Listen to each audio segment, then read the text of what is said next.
Howdy, Jacob here. Today I'm going to do a more in-depth review on Cracker Barrel, company I looked at, number 23 of our dividend yield stock screener. So it's been a long while since I reviewed this company. So my goal of this video is to go over some of the financials again and then go through some of the comments that I wrote down after reading some of the quarterly reports, annual reports, 10Ks, 10Qs, and such. Because we're currently at a price with my initial assumption saying that it's within 7% of a buy price with a 15% return. We're going to review these numbers, see how accurate they are, see if I had changed anything after doing some more research on the company. And then again, nothing I say will be final, end all, be all. This is just, again, my review. And although it's an in depth review, it's not, again, end all be all. There's still more review you'd want to do after this, even if it were to come out as a buy. But um, everything I say will be my opinion. Do what you want with it. Got that out of the way. Cracker Barrel, let's remind ourselves of the business. I mean, we already know about it, but let's remind ourselves of some of the financials. If you're in the Midwest at all, I presume that you've heard of Cracker Barrel. I mean, it's in plenty more, but um, it's headquartered in Lebanon, Tennessee. It's very prominent. You pass by, you see a lot of fast food restaurants like an Arby's or a McDonald's or Burger King or whatever. But when you're on road trips, but you do also see a lot of Cracker Barrels, and so there's a lot of them out there. Market cap 1.5, enterprise value 1.9. So we do see a little bit of net debt here. Growth, like I said, is incorporated in 1969. So we don't see a lot of growth here, but we are seeing growth relatively in line with inflation. Back here was beyond inflation since we were at like a 1 to 2% inflation rate. So not you're not you shouldn't be expecting a whole lot of growth here. I think you're going to get a growth through one, them putting down more stores, absolutely, but they're going to get to a point where they're actually going to take away the stores that are not being efficient, and you will see growth on the earnings side. And so right now, there has been a hit to their margins.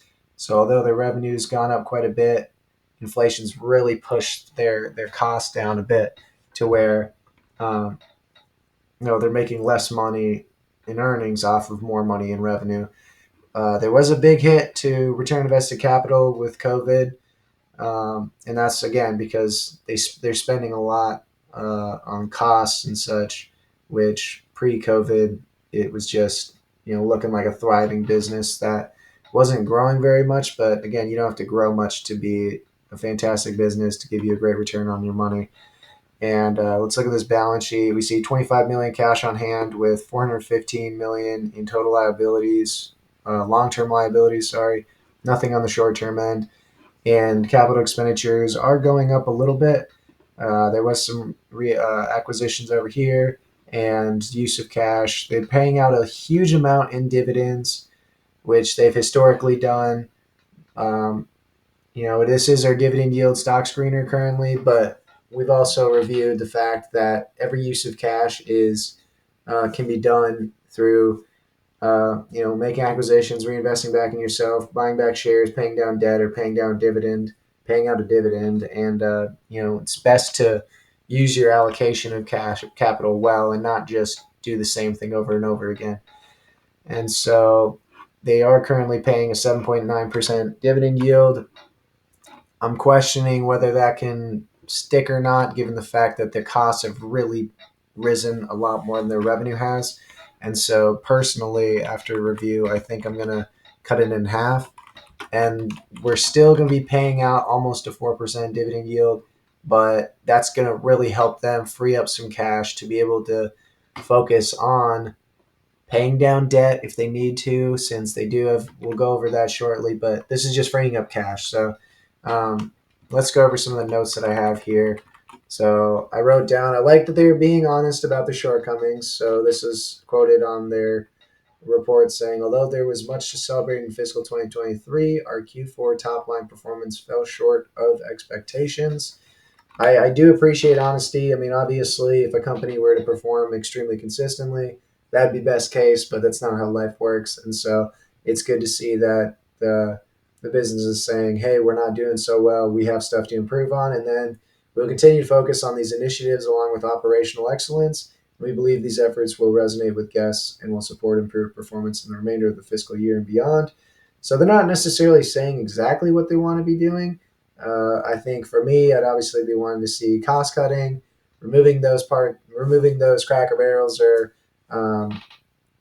what's this other business called, the Maple Street biscuits that are being inefficient, and really make the company efficient. Get back to those massive return on invested capitals to where you're finding plots, you're finding space of land that are going to give you a huge return on putting that new business down, which we aren't seeing. So that's a negative there. 2023 saw 2.4% comparable store sales increase, 8% from menu prices, and then minus 7% for comparable store retail sales. So there was comparable sales growth, but it was largely due to inflation, um, and not so much extra volume of people going to these stores. They estimate roughly flat revenue going forward for this year with 2 new Cracker Barrel locations and 10 new Maple Street biscuit locations. They started buying back shares. I usually have a graph to the right, but don't have it this time. But they usually repurchase shares, uh, at least historically post COVID. They bought back a good amount starting at $150. They bought back a bit more at 122, a bit more when it went down.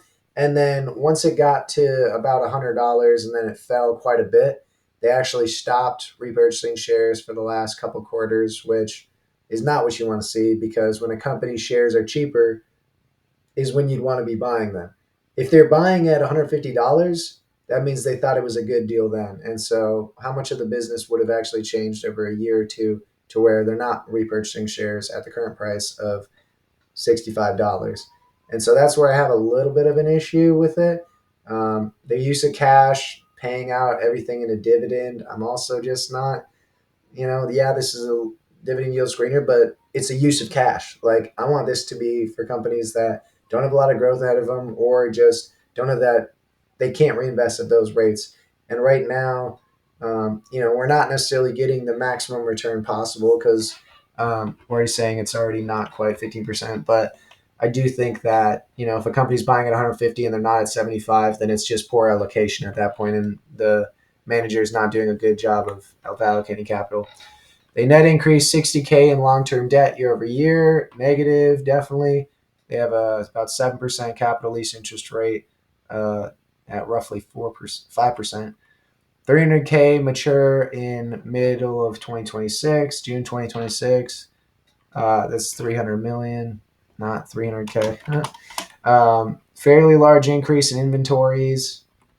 Or this is Yeah, sorry. This is millions. This is not thousands. We're not people. We're talking about companies here. So net increase of 60 million long-term debt year over year in the most recent quarter. 300 million mature in 2026 of their roughly 460 million in total outstanding long-term debt. Some of it's from their revolving line of credit that they have, but they do have 300 million mature in 2026. Fairly large increase in their inventories. They currently have 661 Cracker Barrel locations in 45 states, and then 60 Maple Street Biscuit locations in 10 states. So there's still room for growth, definitely on the Maple Street Biscuit side. And honestly, on the Cracker Barrel side, there's still probably a little bit of room to grow stores. And then the comparable restaurant guest traffic decreased 7%, which is definitely not a positive. So with my new assumptions here, I think I just kind of created a bigger range on the margin side. I think that the cost increasing have been a little bit concerning to me. And then I'm actually going to decrease the share change to 0 so that even though we freed up room on the dividend side, um, the company just doesn't seem to be wanting to repurchase shares at these cheaper prices, even though that, the prices are cheaper, they give you a greater return. But I also increased this discount rate to 16%, given the fact that they are increasing their debt, and it is still almost five times their 5-year average free cash flow, which can be a little bit concerning with not a lot of cash on hand. And so we're looking like, with the in-depth review, it needs to fall quite a bit more before you get your return that you're looking for. Keep in mind, this is an in-depth review, but do your own research, and I hope you enjoyed the video and have a great rest of your day. Thank you.